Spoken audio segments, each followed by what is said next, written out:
Hi, everybody. Thank you for joining us. So, today we're talking about what happens when the employee doesn't ever pay the copay. And I'm going to read the scenario while I'm talking to you. Jordan's been out on leave of absence for many weeks, and he often skips making his benefit payments in arrears. Now, if he's been out many weeks, we're assuming it's probably many months.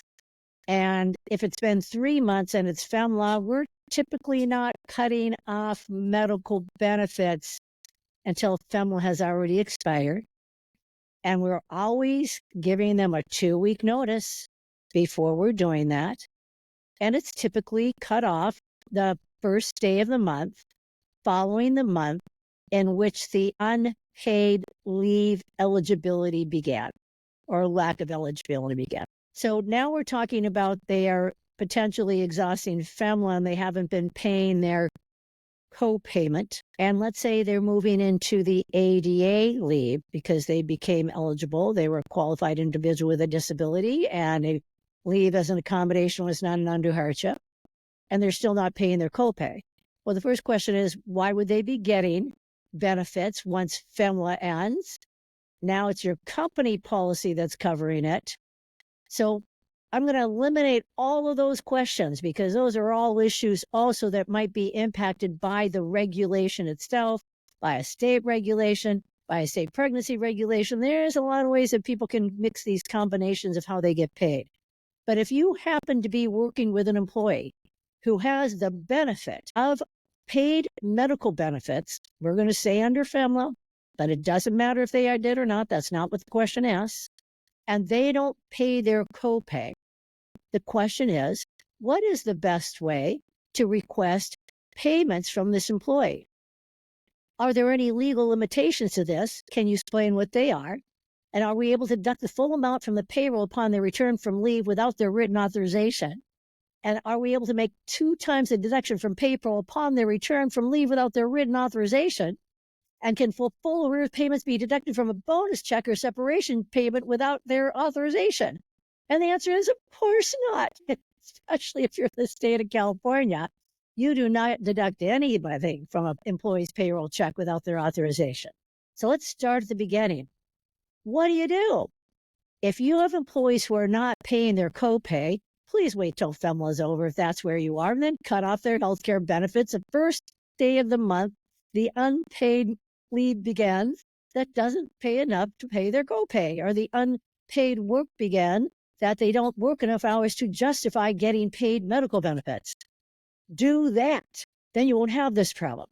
But if you do that and they haven't paid their copay benefits through FMLA and you kept their benefits going, when they return, if they're still on a leave under ADA or some other reason, and their benefits have been cut off now because you get to do that when FMLA ends, everybody. Make sure you do. Okay? A lot of little details to this question.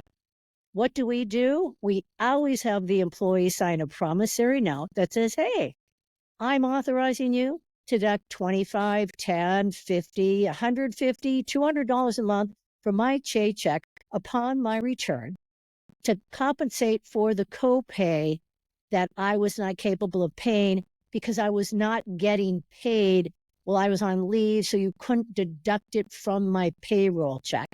And I clearly exhausted all my PTO, vacation, and sick leave, so you had nothing to deduct it from.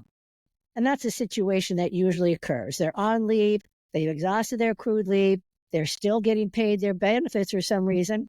Don't be doing that past FMLA, folks. That's past 3 months, you'd be cutting it off. That'd only be 3 months of copay. That could be maybe $1,000. That's easy to absorb if they ever quit. And if they quit and you have a promissory note that authorizes you to deduct it from their payroll check because they signed it, and they quit and they never pay it back, you actually could go to small claims court and try and get it paid back. But you're never going to deduct it from a bonus check, and you're never going to deduct it from a final check, and you're never going to deduct it from a payroll check if you don't have written authorization. What you're going to do instead is make sure they know in writing 2 weeks before FMLA is about to exhaust that you're cutting off their healthcare benefits because you have no other policy that protects them. And you're not required to under ADA. You're not required to under Pregnancy Workers Fairness Act. You are required to under state baby bonding regulations. So be careful about that connection between exhaustion of FMLA and the starting of baby bonding. What are they doing in between? If you're not cutting off their healthcare benefits then and you're just paying them for pregnant women, you better start looking at doing that for everybody else for 2 or 3 months on ADA between that gap between FMLA and baby bonding. But those are all very more detailed questions.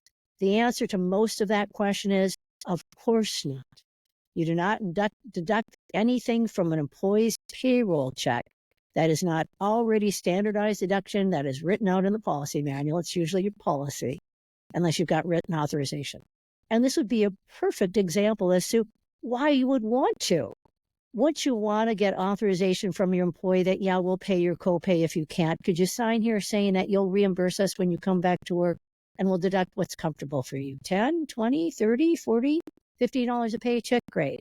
And you're authorizing us that if you don't pay us back, that you'll pay us back and we don't have to take you to small claims court.